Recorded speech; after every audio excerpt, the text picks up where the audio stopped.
I am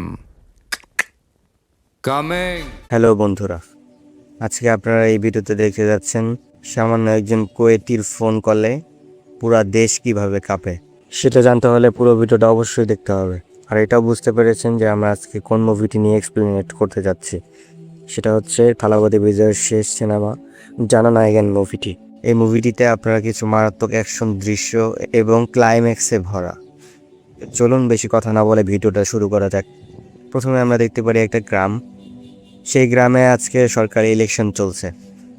তো সেইখানে কিছু পুলিশ আসার পর একটা পুলিশ অফিসার সবাইকে জিজ্ঞেস করছে এবার কিন্তু সবাইকেই ভোট দিতে হবে। কিন্তু একজন বলতে লাগলো, স্যার আমরা তো সবাই ভোট দিতে চাই, কিন্তু কিভাবে ভোট দেব? সবাই যদি ভোট দিতে যাই তাহলে সবারই এই অবস্থা এরকম হবে। আসলে আগেরবার ভোট দেওয়ার সময় সবার হাত কেটে ফেলা হয়েছে। ঠিক তখনও একটা বাচ্চা মেয়ে পুলিশ অফিসারকে বলল, স্যার আমরা ভয়ে স্কুলে যেতে পারছি না, ভোট কিভাবে দেব? এই কথাটা শুনে পুলিশ অফিসার খুব কষ্ট পেলেন। এরপর সবাইকে বলল, আজকে আমি আপনাদের এমন একটা গল্প বলবো যার কথা শুনলে আপনাদের মনে সাহস যোগাবে। এরপর গল্প ফিরে যায় কল্পনায়।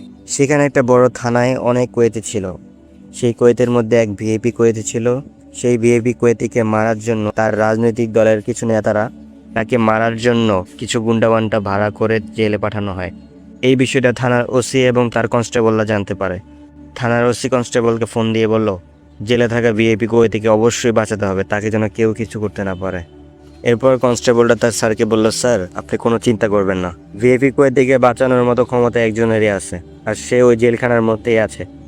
কনস্টেবলটা আসলে থালাপতি বিজয়ের কথা বলছেন। মুভির মধ্যেও থালাপতি বিজয়ের নাম ছিল থালাপতি বিজয়। এরপর গুন্ডারা থানার মধ্যে প্রবেশ করার পর সেই ভিআইপি কুয়েতিকে মারার চেষ্টা করছেন। ঠিক তখনই এন্ট্রি নিলেন থালাপতি বিজয়। ভাইরে ভাই, সেখানে মারাত্মক কিছু অ্যাকশন দৃশ্য ঘটে। সেখানে সবাইকে মেরে সেই নেতাকে বাঁচিয়ে নিলেন থালাপতি বিজয়। এই দৃশ্য থানার ওসি দেখে খুব খুশি হয়ে গেলেন। এরপর তার কনস্টেবলকে জিজ্ঞেস করলেন, কে সেই থালাপতি বিজয়, সে কিভাবে এই থানার মধ্যে আসলো? এরপর কনস্টেবল বলল, সে আসলে তার মায়ের কারণে জেলে আসছে। এরপরের দিন কিছু লোক থানার মধ্যে এসে খুব কান্নাকাটি করছে আর বলতেছে, স্যার প্লিজ থালাপতি বিজয়কে ছেড়ে দিন, তার মা খুব অসুস্থ। তার মায়ের শেষ ইচ্ছা হলো মরার আগে যেন তার ছেলেকে একবার হলেও দেখতে পায়। এই কথাটা শুনে এসিপি স্যারের মন গলে গেল। এরপর এসিপি স্যার থালাপতিকে নিয়ে তার মায়ের কাছে গেল। তার মায়ের কাছে যাওয়ার পর গ্রামবাসীরা তাকে দেখে অনেক খুশি হয়ে গেলেন। থালাপতির মা তাকে দেখে কাঁদতে কাঁদতে সেইখানেই মৃত্যুবরণ করলেন। এরপর তার মার শেষ শ্রাদ্ধ করে স্যারকে বলছেন, স্যার আপনাকে অসংখ্য ধন্যবাদ, আপনার জন্য আমি আমার মায়ের শেষ ইচ্ছাটা পূরণ করতে পারছি। সেই পুলিশ অফিসারের কোলে ছিল তার ছোট্ট একটা বাচ্চা মেয়ে। সে মেয়েটা থালাপতিকে বলছে, তুমি কোনো চিন্তা করো না, আজ থেকে আমিই তোমার মা। এই কথা শুনে থালাপতি সেই বাচ্চা মেয়েটিকে কোলে জড়িয়ে নিলেন। এরপর গল্প দেখানো হয় আফ্রিকার মরুভূমিতে। সেখানে দেখতে পাওয়া যায় এক ভয়ঙ্কর আসামিকে গার্ড দিয়ে নিয়ে যাওয়া হচ্ছে। সেই ভয়ঙ্কর আসামির নাম হচ্ছে ডন হিমলার। তাকে জেলে নিয়ে যাওয়ার পর সেখানে থাকা কুয়েতিরা হিংস্র পশুর মতো তার উপর আক্রমণ করার চেষ্টা করলো। এরপর জন হিমলারকে জেলে রাখলো।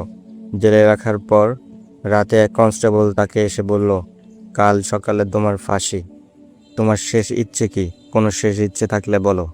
জন হিমলার কনস্টেবলকে বলল, তোর প্রেসিডেন্টকে গিয়ে বল কাল কার ফাঁসি হয় তা পরে দেখা যাবে। এই কথা শুনে কনস্টেবল একটু ভয় পেয়ে গেলেন।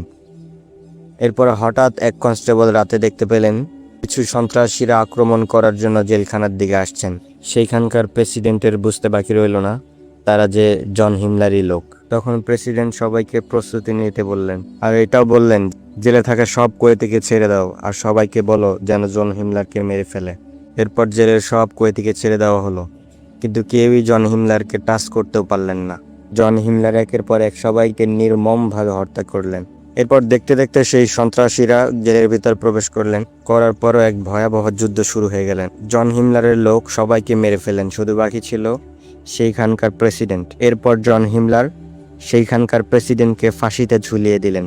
থালাপতি বিজয় কিছুদিন ধরে লক্ষ্য করছেন এসিপি স্যার এবং তার মেয়েকে থানার মধ্যে দেখা যাচ্ছে না। কনস্টেবলকে সে জিজ্ঞেস করলেন, স্যার এসিপি স্যার এবং তার মেয়ে কোথায়? তাদেরকে কিছুদিন যাবত দেখতে পাওয়া যাচ্ছে না। তখন কনস্টেবলটা থালাপতিকে বললেন, তোমাকে তোমার মায়ের সাথে দেখা করাতে নিয়ে যাওয়ার কারণে স্যারের চাকরিটা চলে গিয়েছে, আর তুমি যেন তাড়াতাড়ি ছাড়া পাও সেই ব্যবস্থাও করে গিয়েছেন। এই কথা শুনে থালাপতি খুব কষ্ট পেলেন। দেখতে দেখতে থালাপতি বিজয় জেলখানা থেকে ছাড়া পেয়ে গেলেন। আর ছাড়া পেয়েই প্রথমেই এসিবি স্যারের বাসায় চলে গেলেন। সেইখানে যাওয়ার পর এসিবিকে বললেন, স্যার, আমি যদি জানতাম আমার মায়ের সাথে দেখা করার জন্য আপনার চাকরিটা চলে যাবে, তাহলে বিশ্বাস করেন আমি আমার মায়ের সাথে দেখা করতাম না। এরপর দেখা যায় এসিবি স্যারের মেয়ে খুব অসুস্থ। এসিবি স্যারের মেয়ে থালাপতিকে দেখার পর সুস্থ হয়ে গেলেন, তার সাথে অনেক খেলা করতে লাগলেন। এরপর হঠাৎ এসিবি স্যারের ফোনে একটা কল আসলেন। এসিবি স্যার থালাপতিকে বললেন, তুমি আজকে আমার মেয়েকে একটু সময় দাও, আমার একটা জরুরি কাজ আছে, আমি কাজটা সেরে আসতেছি। এরপরে এসিবি ঘর থেকে বেরিয়ে গেলেন। রাস্তার মধ্যে সে গাড়ি চালাচ্ছেন, হুট করে ট্রাকের সাথে অ্যাক্সিডেন্ট করে এসিবি হাসপাতালে মারা গেলেন। আর মারা যাওয়ার সময় থালাপতিকে একটা তার মেয়ের ছবি দেখিয়ে ইঙ্গিত দিয়ে গেলেন যেন তার মেয়েকে সোলজার বানানো হয়। এরপর সেই পুলিশ অফিসারের মেয়ের পৃথিবীতে আর কেউ রইল না। ছোটবেলাতেই তার মা মারা গিয়েছেন, আর এখন তার বাবাও মারা গেলেন। এরপর থেকে থালাপতি বিজয় এই ছোট্ট মেয়েটিকে তার নিজের মেয়ের মতো করে বড় করলেন। থালাপতি বিজয়ের মেয়ের নাম ছিল ভিজি। সেই ভিজি দেখতে দেখতে বড় হয়ে গেলেন। বড় হওয়ার পর একদিন তার বান্ধবীকে নিয়ে সিনেমা হলে সিনেমা দেখতে গিয়েছিলেন। এরপর রাস্তায় এক বাজে পুলিশ তাকে দেখে বাজে ইঙ্গিত দিয়ে তাকে উঠাই নিয়ে গেলেন তার সাথে খারাপ কাজ করার জন্য। এরপর সেই ব্যাপারটা থালাপতি বিজয় জানতে পারেন, আর জানতে পেরে সঙ্গে সঙ্গে সে পুলিশ অফিসারকে ফোন দিলেন, দিয়ে তাকে বললেন, আমি কে সেটা আমি তোকে বলবো না, আমি শুধু আমার নামটা বলছি, তুই খোঁজ নিয়ে দেখ আমি কে, এরপর তুই আমাকে ফোন দিস।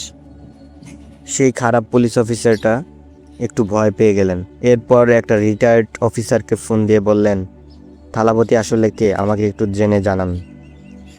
এরপর আসল ঘটনা সে জানতে পেরে ভয়ে আতঙ্কে পড়ে গেলেন।